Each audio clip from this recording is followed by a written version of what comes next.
Herzlich willkommen zurück zu einem weiteren Video auf meinem Kanal und heute haben wir wieder Sonntag. Das bedeutet, es gibt wieder einen Market Watch für euch. Unter anderem wurde für Sky Striker Support angekündigt und das hat tatsächlich schon einiges bewirkt. Vanquish Soul bekommt auch nochmal Support und es gibt ein Set im OCG, welches unter anderem vermutlich Support bringen wird für Dunkle Magier, Heroes und auch Mikanko. Also meine Lieben, wir haben hier tatsächlich einiges zu tun und deswegen wollen wir nicht mehr allzu viel Zeit verschwenden und gehen direkt rein in den Market Watch. Dieses Video wird euch präsentiert von Card Market und damit begrüße ich euch auf der Plattform von Card Market und wir beginnen an dieser Stelle mal mit den Odeon-Karten, denn diese erleben gerade einen Hype.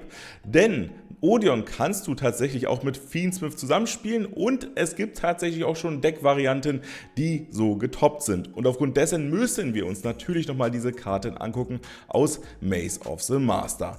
Der Mann mit dem Mal, diese Karte wird man auf 3 spielen wollen und ihr seht es bereits auch hier anhand des Preisgraphen, die Karte ist auch wieder am Steigen. Das Playset kostet uns hier 9,74 €, 9,75 € oder hier 9,85 € und hat natürlich Potenzial noch teurer zu werden. Wir müssen natürlich hier auch nochmal so ein bisschen die Banlist berücksichtigen. Sollte die Fiendsmith Engine dort angefasst werden, kann es natürlich auch sein, dass auch die Odeon-Karten wieder preislich an Value verlieren. Anubis, der letzte Richter, auch eine Karte, die man auf 3 spielt. Und da seht ihr auch bereits anhand des Preisgrafen, dass diese Karte auch wieder in letzter Zeit gestiegen ist. Wir sind hier bei 10,42 €, 10,48 € oder hier 10,94 € die Kopie. Schätze der Könige, auch eine Karte, die man auf 3 braucht. 8,34 €, 8,35 € oder hier 8,37 € die Kopie. Und dann haben wir noch Apophis die Schlange. Da kommt es tatsächlich auf euch drauf an, also wie oft ihr die Karte in eurem Deck spielen wollt. Das One-Off kostet euch hier 5,95 €, dann hier 5,99 €, 6 € und das erste Playset beginnt bei 6,30 € oder hier 6,39 € die Kopie. Dann wird man tatsächlich auch noch den Hasen in diesem Deck spielen und das hat sich hier tatsächlich preislich erheblich bemerkbar gemacht. Wir sind hier beim One-Off bei 14,49 €, 14,49 €, 14,90 €, aber in der Regel wird der Hase tatsächlich mindestens auf 2 gespielt. Und da wären wir hier bei 14,95 €, 14,98 € beziehungsweise das erste Playset hier auch bei 15 €. Und wir können uns ja auch mal die Ulti davon angucken. Hier, genau. Die kostet zurzeit 24 € 24 € oder dann hier 25 € die Kopie. Dann wie angesprochen, natürlich Unterweltschmied bzw. hier Fiendsmith gucken wir uns jetzt mal auch an. Aufgrund dessen bedenkt aber, diese Karten sind aus meiner Sicht Banlist gefährdet. Von daher würde ich da so ein bisschen Abstand von nehmen. Von daher würde ich hier jetzt keine Kaufempfehlung aussprechen. Aber man könnte hier natürlich gut gamblen, ne? Keine Frage. An sich muss man auch dazu sagen, spielt man hier das große Package. Das bedeutet, man spielt die das Trakt, glaube ich, auf 2, wenn ich mich jetzt nicht täusche. Und da wären wir hier bei 8,45 €, 8,49 € oder dann hier 8,89 € die Kopie dabei. Unterweltler-Schmied Graveur spielt man natürlich auf 3, aber da seht ihr halt, dass hier auch ein bisschen die Banlist-Angst um sich schlägt. Die Karte ist im freien Fall. Wir sind hier bei 27 €, 28 € oder hier nochmal 28 € die Kopie. Wer halt hier gambeln möchte, ist auf jeden Fall jetzt kein schlechter Zeitpunkt. Dann spielt man tatsächlich auch noch den tapferen Granit in diesem Deck, weil du hast ja hier durch die Traps auch Monster der Stufe 4. Das heißt, du kannst den hier durchaus relativ zügig bauen und der gibt dir dann den Herr des himmlischen Gefängnisses, aber dazu gleich. Wir gucken uns mal die Secret Rare des Granites an und da wären wir hier bei 2,65 €, 2,75 € oder hier 2,85 € und die Karte hat bisher nur 2 Prints. Die Ultra Rare kostet 2,22 €, 2,50 € oder hier 2,59 €. Mehr als ein One-Off wird man davon auch nicht benötigen. Dann, wie angesprochen, kann man sich natürlich den Herr des himmlischen Gefängnisses suchen oder natürlich auch Nibiru, falls du den spielen solltest. Diese Karte spielt man in der Regel nur als One-Off, weil er halt, wie angesprochen, suchbar ist. Wir sind hier bei 2 Cent, 4 Cent, 4 Cent, aber die Quarter ist deutlich gestiegen, meine Freunde. Da sind wir hier bei 9 €, 9,14 € oder hier 9,50 €. Wer hätte gedacht, dass die Karte mal ihren zweistelligen Bereich so zeitnah erreichen würde? Weiter geht's mit einer weiteren Karte aus Maze of the Master, und zwar Singularitäts-Unterweltler. Und die Karte gucken wir uns an, weil sie ja zum einen schon ein Staple ist und noch relativ günstig zu haben ist. Das könnte sich natürlich ändern, sofern vielleicht ein Weltklasse-Spieler diese Karte in einem Deck implementiert und damit natürlich toppt oder auch sogar etwas gewinnt. Dann hat die Karte natürlich Potenzial, teurer zu werden. Du kannst diese Karte hier noch richtig günstig ergattern. Und zwar bekommst du hier dein Playset für 1,39 €, 1,42 € oder dann hier 1,45 € die Kopie. Weiter geht's mit 7. Tachyon und die Karte ist tatsächlich relativ günstig zu haben. Wir sind hier bei 42,88 €. Übrigens, wenn ihr den Kanal unterstützen wollt, dann checkt doch gerne mal Yugis Laden aus. Die unterstützen uns ja auch bei der Yummy Quiz Series. Ihr könnt euch natürlich dafür auch gerne anmelden, beziehungsweise die Eckdaten gerne auschecken. Findet ihr natürlich alles in meiner Infobox. Oder hier 42,90 € oder dann hier natürlich noch 43,89 €. Aber hier Yugis Laden wie immer, na gut, wie immer vielleicht nicht, aber relativ häufig die günstigsten bei den ganzen Playsets. Dann geht es weiter mit Mulreizende Purulia und die Karte ist tatsächlich auch wieder ein bisschen günstiger geworden.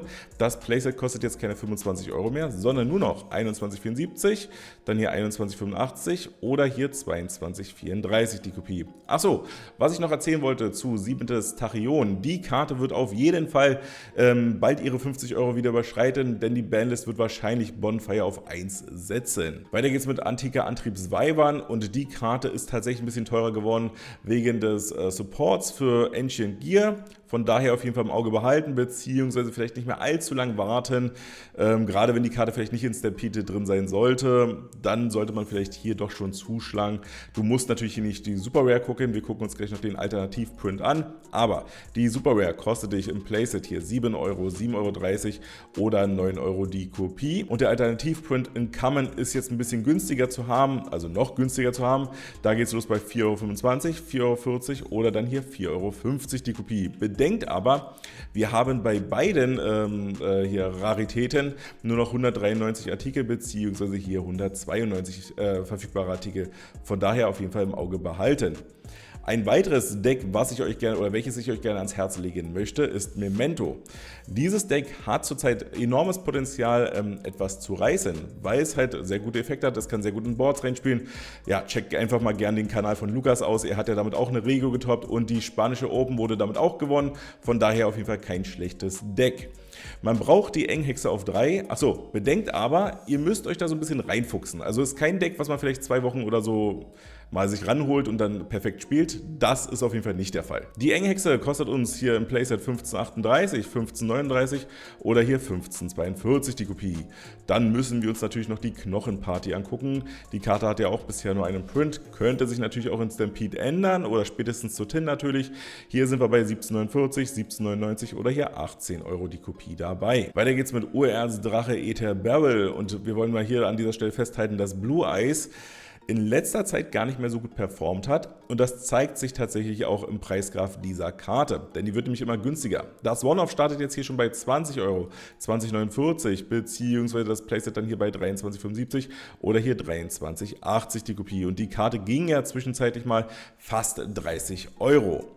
Weiter geht's mit Crystron Sulfafnir. Wir gucken uns diese Karten von Crystron nochmal an, weil die natürlich auch zum einen gar nicht schlecht sind, also Crystron an sich das Deck, aber mit dem neuen Deck K9 kann man tatsächlich auch Crystron zusammenspielen und dann haben die Karten nochmal Potenzial teurer zu werden, von daher hier auch an dieser Stelle gerne im Blick behalten. Sulfafnir spielt man ja in der Regel auf 3 und da wären wir hier bei der Super Rare bei 1,47 €, 1,49 € oder hier 1,70 € die Kopie dabei. Die Karte hat aber auch in dem neuesten OTS-Pack einen Reprint bekommen. Die One-Offs starten hier bei 29 Cent und das erste Playset hier unten erst bei 2 € die Kopie. Und hier sehen wir tatsächlich auch anhand des Preisgraphen, dass diese Karte hier tatsächlich teurer geworden ist.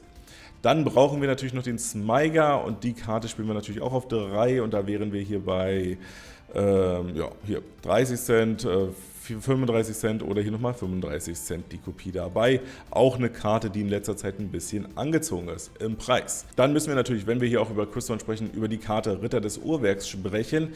Die Karte ist nämlich auch essentiell für das Crystron Deck und da wären wir hier bei 3 € 3 € oder hier nochmal 3 € dabei. In der Regel braucht man davon auch nur ein One-Off. Machen wir jetzt weiter mit den Sky Striker Karten, denn für Sky Striker wurde Support angekündigt und der liest sich auch gar nicht so schlecht. Wir kriegen bisher ein neues Link 2 Monster, welches uns eine Sky Striker Zauberkarte suchen kann, also Engage, sehr sehr gut. Und wir bekommen eine Quickspell, die uns Non-Target Karten hochgeben lässt des Gegners, was natürlich auch sehr sehr gut ist. Wir gucken uns jetzt mal die Quarter von der Ray an und die ist explodiert in ihrem Preis. Schaut euch das an. Wir brauchen ja ein Playset davon. Sicherlich wirst du jetzt hier nicht 1200 € ausgeben. Von daher schauen wir uns natürlich hier auch die One-Offs an. Das One-Off startet aber auch schon fast bei 300 € und natürlich ihr Playset 400 € die Kopie. Wir gucken uns noch die Rows an, brauchen wir tatsächlich auch mindestens auf 2, weil wir können ja dank des Link 2 Monsters tatsächlich auch jetzt die Ray und die Rows relativ einfach rausspecialen und da wären wir hier bei der Quarter bei 164,98, 170 € oder hier 200 € die Kopie. Du kannst natürlich die Rows und auch die Ray relativ günstig noch spielen, also die gibt es ja auch in Ultra Rare und auch in Secret Rare und da sind die Karten deutlich günstiger zu haben. Dann schauen wir uns noch die Starlight Rare an von der Rose und die ist mächtig gedroppt, beziehungsweise geht sie immer weiter in den Keller. Das One-Off so einer Karte oder so einer Rarität startet hier bei 105, 110, 110 und 2 Kopien davon für 130 oder hier nochmal 130 € die Kopie. Ist immer noch eine Menge Geld, aber die Starlight Rare ist schon mächtig entwertet. Leider Gottes. Machen wir weiter mit Himmelsjäger Ass Shizuku.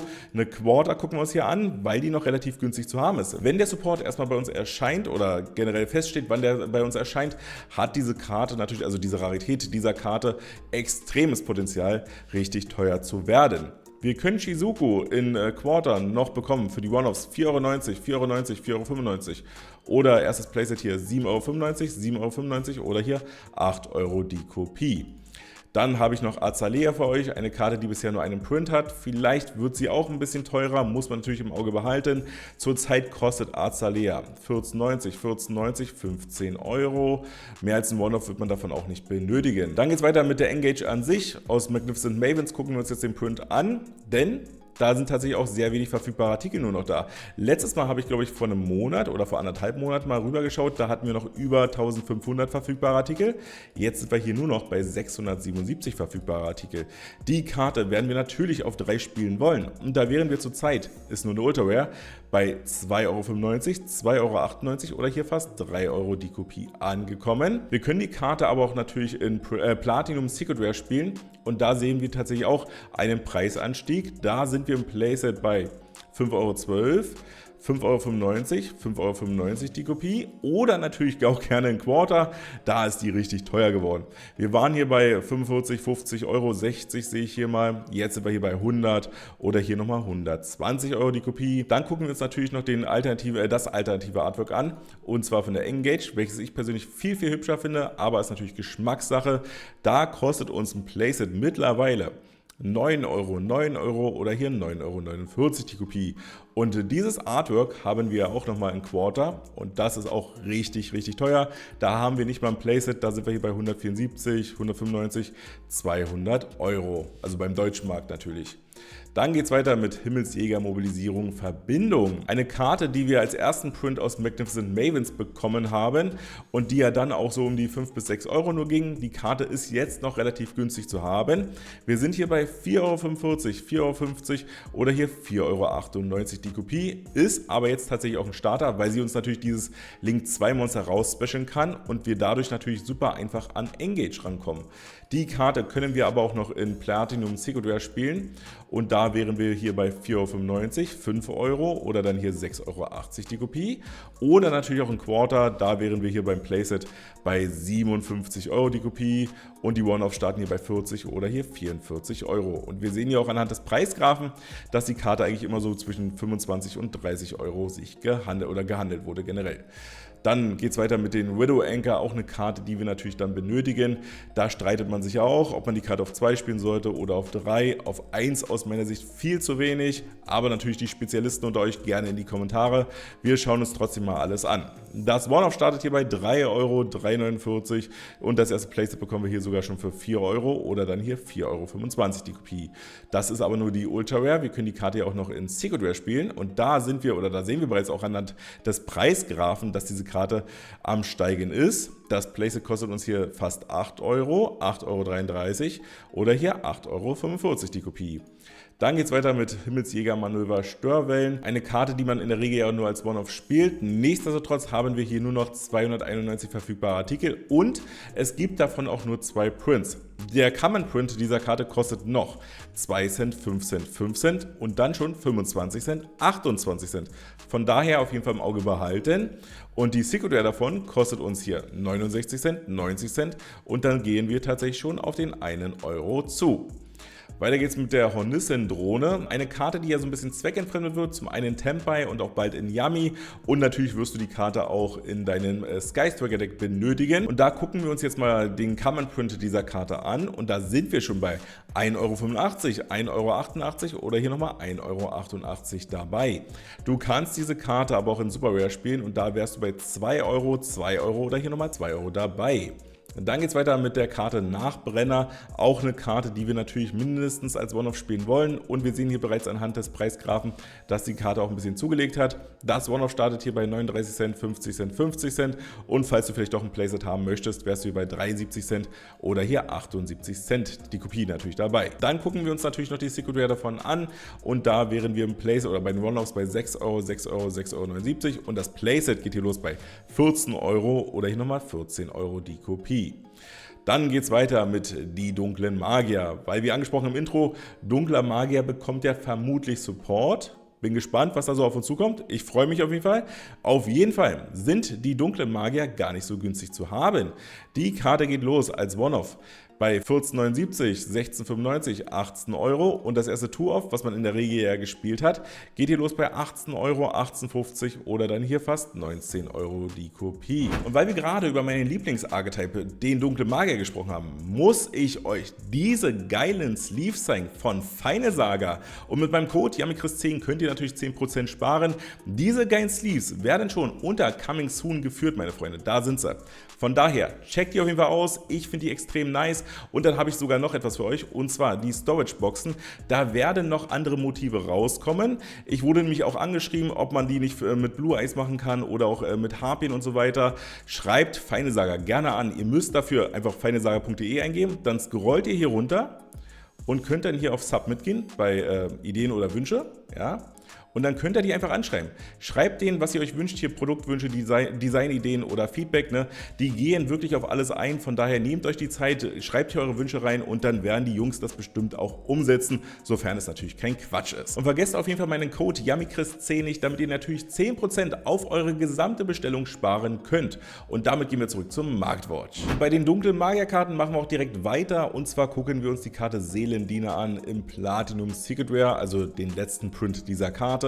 Der ist nämlich auch mächtig am Steigen. Das Playset kostet uns hier 9,75 Euro, 9,80 Euro oder hier fast 10 Euro die Kopie.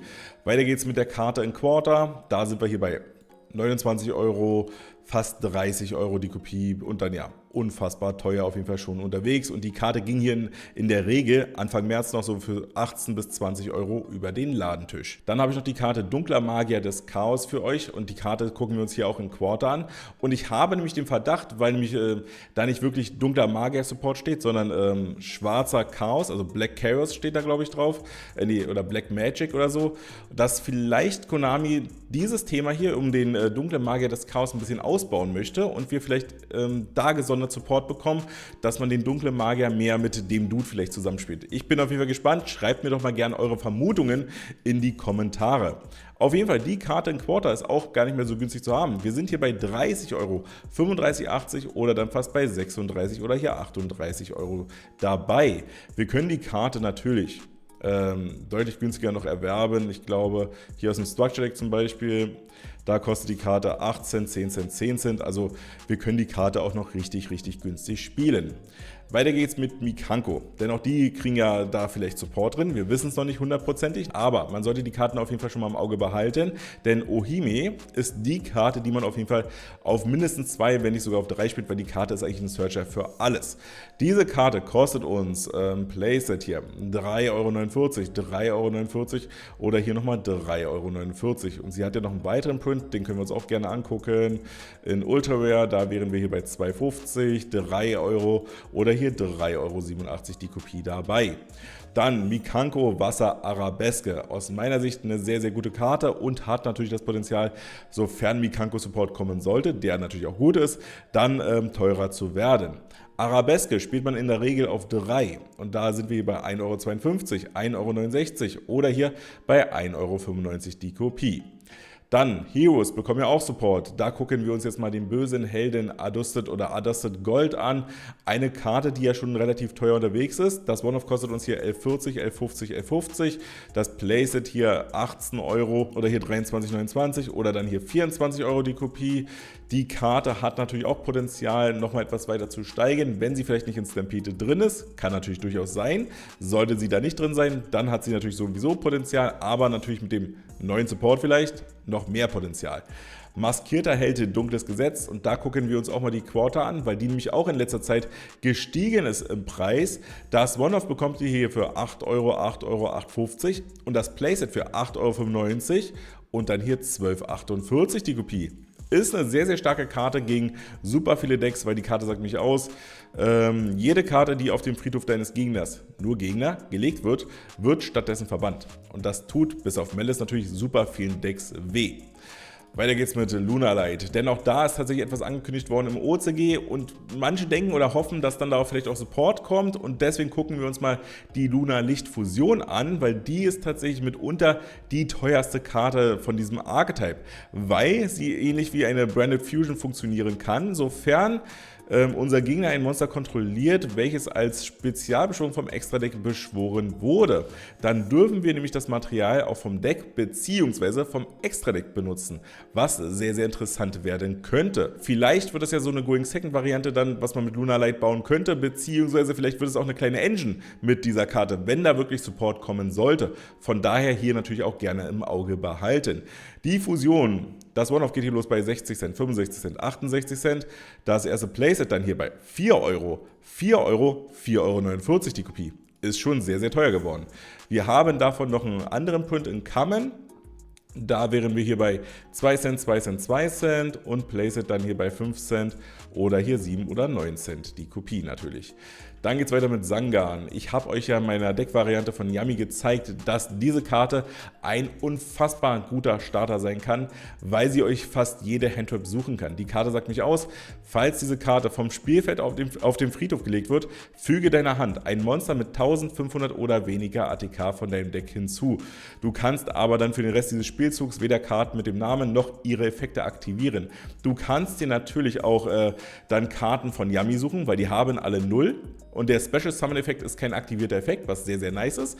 Du kannst dir aber auch Handtraps suchen, wie eine Ash Blossom für nächsten Turn natürlich. Droll, Veiler, Ghost Ogre, Ghost Bell und bestimmt noch Singularitätsfiend zum Beispiel, auch eine Karte, die man sich damit suchen möchte, wenn man natürlich noch eine Spell auf der Hand hat. Also Sangan hat auf jeden Fall Metapotenzial. Wer hätte es gedacht, ne? Auf jeden Fall krass, krass, krass. Wir gucken uns hier die Platinum Secret Rare an und die Karte ist in letzter Zeit schon gestiegen.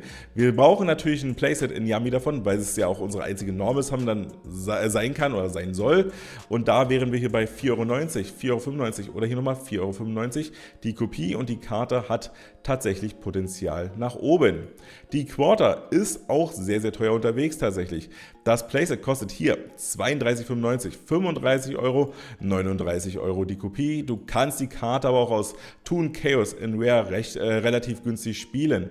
Da bist du hier bei 2 Cent, 5 Cent oder hier nochmal 8 Cent die Kopie dabei. Herold des Bogenlichts, auch eine Karte, die man in Yummy spielen wird, damit man nicht an Nibiru stirbt. Und da wollen wir uns jetzt mal die Quarter angucken, weil die Karte ist in letzter Zeit nämlich mächtig am Steigen. Wir sind hier bei den One-Off, was man in der Regel nur davon benötigt, bei 7,94 €, 8 € oder hier 8,50 € und mit Yummy hat diese Karte auf jeden Fall Potenzial, zweistellig zu werden. Weiter geht's mit Vanquish Soul, denn auch da wurde Support angekündigt, der gar nicht so schlecht ist. Grüße gehen raus an Lukas auf jeden Fall. Wir haben hier den Cäsar Valius, der bisher nur einen Print hat, beziehungsweise hier noch den Collectors Rare Print. Den lassen wir aber jetzt mal so ein bisschen außen vor. Der Valius, den spielt man ja, glaube ich, in der Regel gerade auf 2 und da wären wir hier bei 8,49 €, 8,94 € oder dann hier bei 10 € die Kopie. Wird sich vielleicht im Zusammenhang mit dem neuen Support vielleicht nochmal etwas ändern. ändern. Sollte man auf jeden Fall im Auge behalten. Vielleicht sind diese Vanquish Soul Karten, auch hier Madlove, in Stampede drin. Sollte man auf jeden Fall auf dem Schirm haben, dass das Set noch erscheint und vielleicht sind sie ja halt da drin. Ne? Dann wie angesprochen die Madlove, eine Karte, die wir natürlich auch gerne spielen und zwar auf 3, glaube ich. Da sind wir hier bei 12 Euro, 13,49 oder hier nochmal 13,49 die Kopie dabei. Und wir sehen ja auch anhand des Preisgraphen, dass diese Karte automatisch zugelegt hat. Weiter geht's mit den Raisin, eine Karte, die wir natürlich auf 3 spielen wollen, weil sie halt ein Starter ist. Und da sind wir hier bei 85 Cent, dann bei 99 Cent oder dann hier bei 1,18 Euro die Kopie. Da können wir uns ja nochmal, na gut, den Collectors Rare Print müssen wir uns nicht angucken, aber den Ultra Rare Print und da wären wir hier bei 49 Cent, 90 Cent oder hier auch fast bei 1 Euro angekommen. Fels des Bezwingers, auch jetzt eine sehr, sehr gute Karte tatsächlich, weil wir nämlich den jetzt verwenden können für eine Xyz-Beschwörung. Sehr, sehr nice. Die Karte kostet uns hier 8 Cent, als One-Off natürlich 10 Cent, 10 Cent. Wir brauchen aber in der Regel, glaube ich, ein Playset davon. Und da sind wir hier bei 48 Cent, 49 Cent oder hier nochmal bei 49 Cent die Kopie. Weiter geht's mit dem Borgia. Die Karte brauchen wir, glaube ich, auch auf 3, weil sie uns nämlich dodgen lässt, was sehr, sehr nice ist. Und die Karte kostet uns im Playset 70 Cent, 75 Cent oder dann hier 79 Cent die Kopie und wir haben von der Karte noch 1444 verfügbare Artikel. Jetzt gucken wir uns eine Karte an für Raziel, Nummer 16 Schockmeister. Die Karte ist noch gebannt, aber es wird gemunkelt, dass die Karte eventuell von der Bandlist zurückkommen könnte, um Raziel nochmal besser zu machen. Nein. Ich weiß gar nicht, warum dieses Gerücht gerade so rumgeht. Die Karte ist so unfair und so einfach zu bauen. Wir brauchen dafür 3 Monster der Stufe 4 und sie sagt aus, wenn wir ein Material abhängen, dann darf unser Gegner entweder keine Monster-Effekte aktivieren, keine Traps oder keine Spells, je nachdem, was wir gecallt haben. Das ist einfach viel zu stark. Die Karte kann und darf nicht zurückkommen. Nichtsdestotrotz, wir sehen, dass die Karte am Steigen ist. Die Karte kostet hier 4 Euro, 4,49, 4,89, sind aber nur exzellent Kopien. Niermit geht es los bei 6 Euro oder hier nochmal 6 Euro. Wird aber nicht zurückkommen, hoffentlich. Ansonsten wird es noch toxischer. Eine Karte, die in Master Duel zurückkam, ist der Block Dragon. Und vielleicht kommt die Karte aufgrund dessen ja auch bei uns zurück, weil Adam Emancipator, müssen wir ganz ehrlich sein, macht doch gar nichts mehr. Wir haben kein generisches Omni-Negate mehr, von daher kann man das doch eigentlich zurückbringen. Also ich wüsste nicht, warum nicht. Oder gerne eure Meinung dazu in die Kommentare. Die Karte kostet auch nur 9 Cent, 9 Cent, 10 Cent. Ist jetzt auch keine Karte, die unfassbar teuer wird. Dann schauen wir uns mal das Display von Stampede an, denn es sind nämlich neue Karten revealed worden. Da gucken wir uns auch gleich mal 3 davon an. Der Rest war sowieso relativ günstig unterwegs. Das Display kostet uns hier 93,59, 93,59, also so um die, ja, 94 bis 95 Euro zahlt ihr für ein Display plus Versandkosten, also ihr seid hier fast bei 100 Euro. Ich bin echt gespannt, ob es sich lohnt, ob man davon wirklich ein Display kaufen sollte. Also mal gucken, was wir für nice Reprints da drin haben. Bisher hat es mich nicht so abgeholt, muss ich gestehen. Wir bekommen unter anderem das Auge von Timaeus und die Karte ging so zwischen 2 und 3 Euro. Jetzt kostet uns die Kammern hier 1,19 Euro, 1,20 Euro, 1,25 Euro. Dann bekommen wir XX Säbel Hyunlei. Auch eine Karte, die tatsächlich relativ teuer unterwegs ist, von daher auf jeden Fall ein nicer Reprint und die Karte kostet immer noch 9 Euro, 9,87 oder hier fast 10 Euro. Von daher, wenn du die Karte zu Hause rumliegen hast, dann auf jeden Fall jetzt noch an den Mann bringen und dann haben wir noch Aufziehträger Zen Meilen. Ich glaube, die Karte ist, glaube ich, auch auf der Bandlist, wenn ich mich jetzt nicht täusche. Schreibt es mir gerne in die Kommentare. Die Karte ging auch so zwischen, ja, hier 5, 6 Euro. Jetzt sind wir hier bei 2,50, 3 Euro oder hier 3,30 Euro. Und damit kommen wir auch zum Ende dieses Market Watches. Und wie immer hoffe ich, dass euch dieses Video gefallen hat bzw. geholfen hat, up to date zu bleiben. Sollte das der Fall sein, dann lasst doch gerne ein Like da bzw. auch ein Abo und damit wünsche ich euch einen verdammt starken oder guten Start in die kommende Woche. Wir sehen uns beim nächsten Mal wieder. Macht's gut, haut rein, ciao.